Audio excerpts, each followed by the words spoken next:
In this video, we're going to just be going over a lot of Fallout 76 news. There simply has been a ton happening around the game over the past few days. Last week we got patch 11, and many regarded it as a particularly bad patch. And kinda since then, a few other missteps by Bethesda has led to rising backlash from the community and just uneasiness. Although a hotfix released today did somewhat address that. We'll go over important Quakecon details, as a lot of new Fallout 76 DLC information is coming from Quakecon, and we got new news around that, but also as far as banned players go, I have updates for that, and even some pretty crazily priced bundles that recently went up on the Atomic Shop, making some people even more frustrated. There's a lot to talk about in this video, but before we actually get into that, this video is actually sponsored by Raid Shadow Legends. This is a brand new collection-based RPG game that you can download right now for free on iOS and Android. Within just the first 3 months, over 10 million players have already downloaded the game, and with over 200,000 reviews, it has an almost perfect score on the Play Store. The game itself visually has great graphics, especially for a mobile game, but even further strategic gameplay, pretty large-scale boss fights, a pretty awesome storyline that connects all of this together, but even 400 champions for you to collect and personally customize. My favorite champion is the Crusader. He looks awesome in game and also has some pretty powerful skills, but Raid Shadow Legends is one of those games that has almost something for everyone, whether it be just collecting and actually leveling up some of your various champions, or even playing some of the connecting storylines. And I personally love the ability to actually combat against other players. A great new update was just added to the game, so for the first 90 days each day you log in, you'll actually get a new prize. So what are you waiting for? Go to the video description now, where you'll find a special link that'll let you get started with 50,000 silver as well as a free epic champion as part of the new player program. But now, looking back at Fallout 76, one of the first things you might notice is earlier today you probably had to download an update for the game, and it was actually taken down for maintenance to apply this update. On consoles it was roughly 1 GB, on PC it was 50 megabytes, and this was a new hotfix for Fallout 76. As I mentioned in my patch 11 video that I'll have linked in the little eye if you want to check it out, there were a lot of issues found with that update. Certain things weren't working correctly, but even further, new bugs were introduced into the game. But even in the few days following this patch, it seems like things kept kind of coming up. Every couple of days I noticed a new genuine bug in the game that was pretty bad. One, which a lot of you guys actually sent over to me, are these new kind of mysterious death zones that have popped up. I'm not really sure how this manages to occur, but sometimes if you're just walking, you'll get damaged to death just out of nowhere. There are a few specific locations around the map that this seems to be particularly prevalent, and just as a little update around this is definitely an older bug. It might have just got re-implemented or maybe made a bit worse in game right now. For whatever reason though, a lot of people seem to be affected, and definitely a lot more than before the patch. For some, friends lists just broke, so you can add or remove other players. An Atomic Shop item was just not working, but that fortunately was disabled. I heard of some people that could get refunds, but other people that couldn't get refunds even still. And really, one of the things that's particularly hard with some of these updates is there's a lot of reported issues that pop up, and a lot of people are complaining about various things. But when you have particularly bad patches like with patch 11, there's definitely a kind of hive mind or groupthink mentality, where people start pointing out negative aspects of the game, some of which aren't new, were just there for a while, and other parts get exaggerated or kind of made up to begin with. It's a placebo effect, if you will. I'll have the community maintained unofficial bug lists down below if you guys do want to check them out, but just do remember that some of these can be a little bit harder to verify without seeing actual video evidence. But naturally, with that in mind and the actual issues with patch 11 itself on day 1, people were pretty unhappy. Fortunately today, Bethesda did release the second hotfix around patch 11, something they don't typically do, and I do want to praise them for hotfixing. That's one of those things I've been kind of requesting them do for a while now, and it seems like they definitely are doing it at least more often, although the hotfix is a little thin. There's some survival mode changes that I'll talk about in a moment, but as far as the bug fixes themselves go, this is what we got. A couple of crashing or other glitches, a lot of changes or fixes around power armor. One big one that I actually talked about in a previous video, if you guys do know, that enemies that had the legendary tag but didn't have a star next to their name weren't dropping legendary items. But as I said, that's actually just a problem with mislabeling of normal enemies. That's never supposed to be a legendary, that's why it's not dropping legendaries, and with this update they shouldn't say legendary anymore, so it should just be a normal enemy. But as I mentioned before, from one of the well-known data miners, I heard some other information that was supposed to be a legendary. This patch is relatively new and I did want to get this video out, but I would say in the following days there's probably going to be some testing looking to see if legendary spawn rates are at all affected by this. In today's Inside the Vault article, Bethesda actually expanded on this whole legendary situation that was seemingly broken with patch 11, and in fact confirming that, yeah, they actually were. Legendaries are dropping at a lower than intended rate, even following this most recent hotfix, and more or less in the days that follow, they describe how they're going to be monitoring legendary spawn rates and trying to raise it to pre-patch 11 levels. So it basically seems like they're going to be tweaking some of the settings until they like the rate at which they're dropping. But looking at the bug fixes overall, there's definitely more needed. As I mentioned before, I'm happy Bethesda's doing hotfixes. That's something this game needs and needs more often, especially after updates like patch 11. But at the same time, look at the community bug list, and these are just bugs being reported post patch 11 versus the bug fixes, and you could see that discrepancy. Even if we assume some of those bugs on the community patch notes aren't totally true or real, or maybe have some alternate explanation, there's definitely still a lot of ground for Bethesda to make up when fixing some of these newly found problems. The legendary change is definitely one of the biggest, but the big and thankful change is simply reverting broken systems to how they were acting prior to the recent update. That's not like where you want to be. I can't really praise Bethesda for unbreaking their game a week after doing so. Yeah, it's cool, but it should have never been broken in the first place. Although, as I did mention, this is only one aspect of this hotfix. There actually was also changes to survival mode, which kind of came out of nowhere. Survival mode hasn't heard anything for several months now, and it's a cool mode, it has a lot of potential, and we're getting some fairly big changes that could really make it interesting again. So first and foremost, one of the core features of survival mode is actually getting removed. Previously in the mode, if you looked at the minimap, you would see the top 3 players based on their scores on the minimap. Their locations would always be shown. We saw some changes as to how those top 3 players were calculated, but in this most recent update, they're actually just removing it outright. So now going to the minimap, you're just going to see no players or whatever players are in your squad. Although the scoreboard will persist, so you could just track your progress versus others. And this should actually be a pretty massive and hopefully organic change to survival mode. In my experience playing the mode right now, the way it works is you jump onto a server and there's a lot of focus and combat around those top 3 players.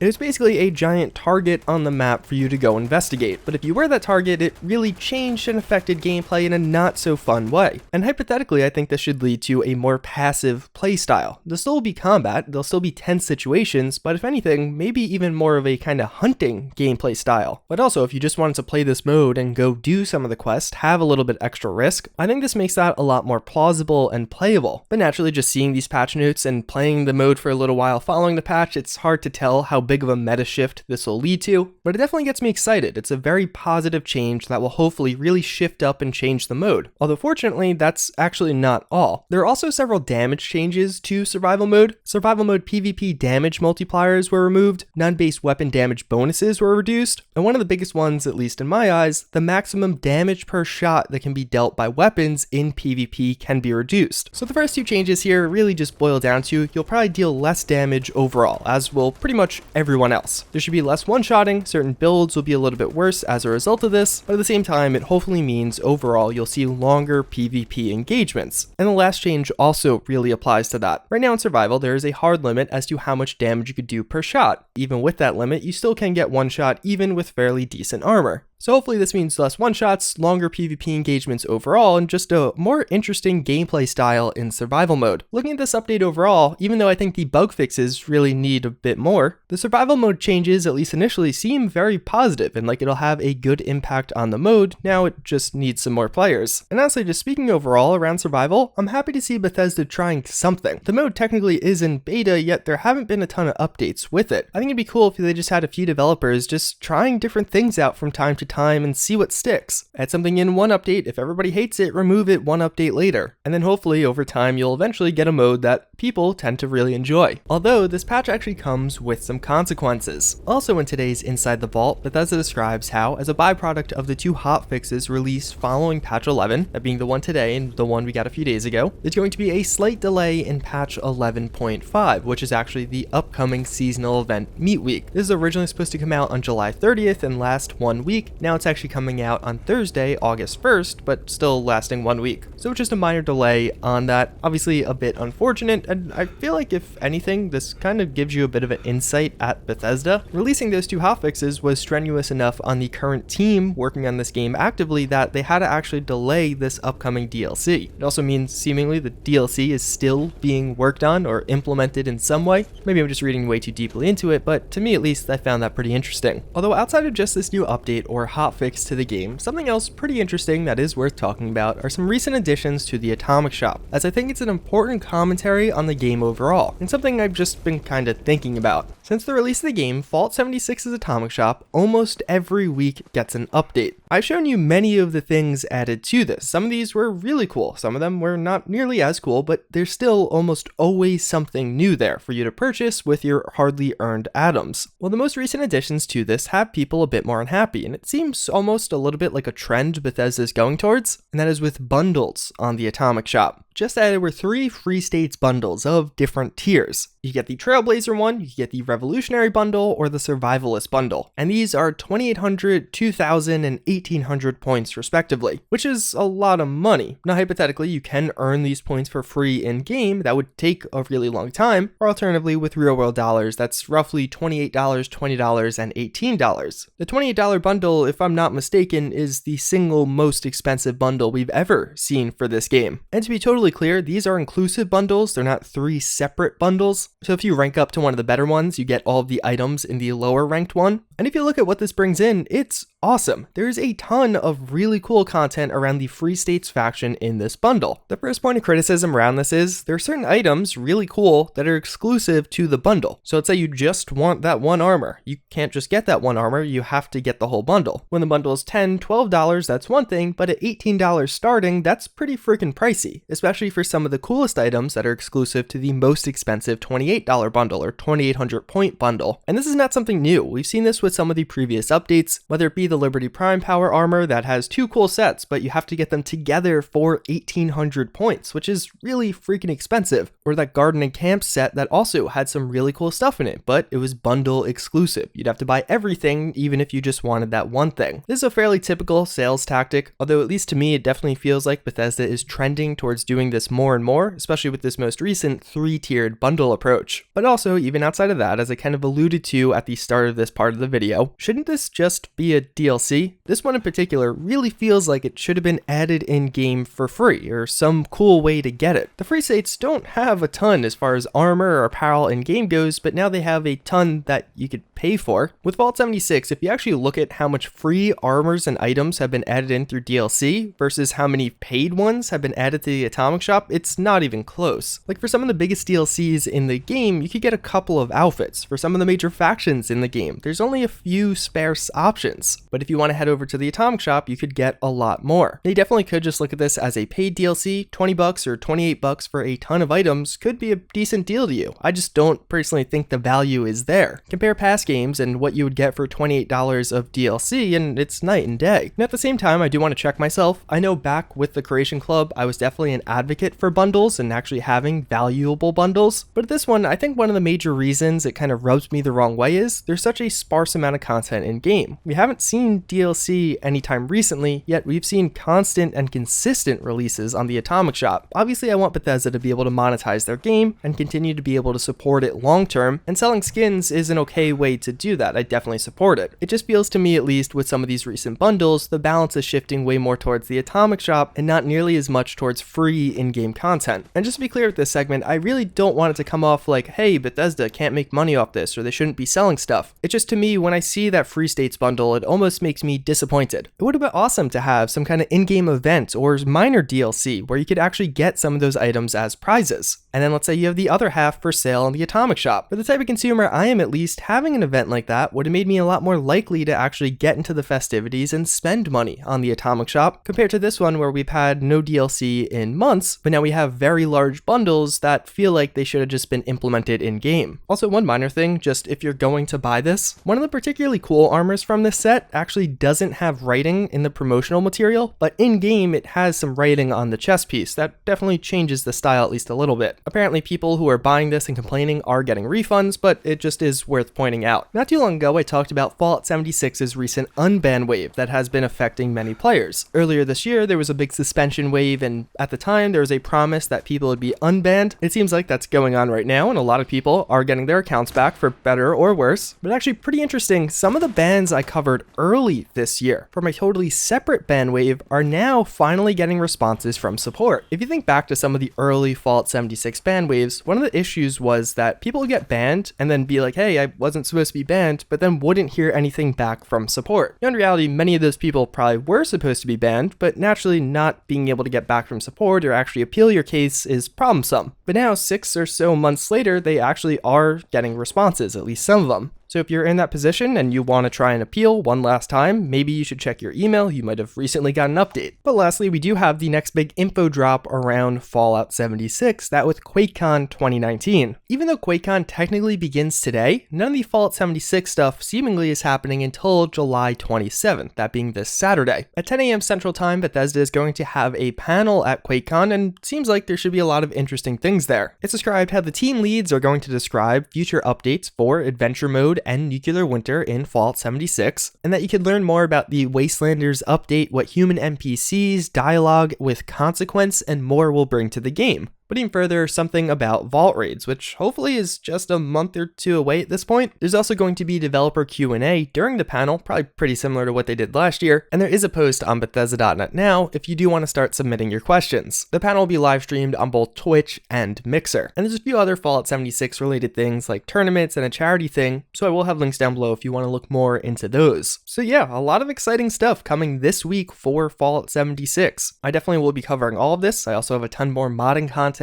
in the next few days, but with all that being said, hopefully you guys do enjoy as always, and I hope to see you all next time. Later.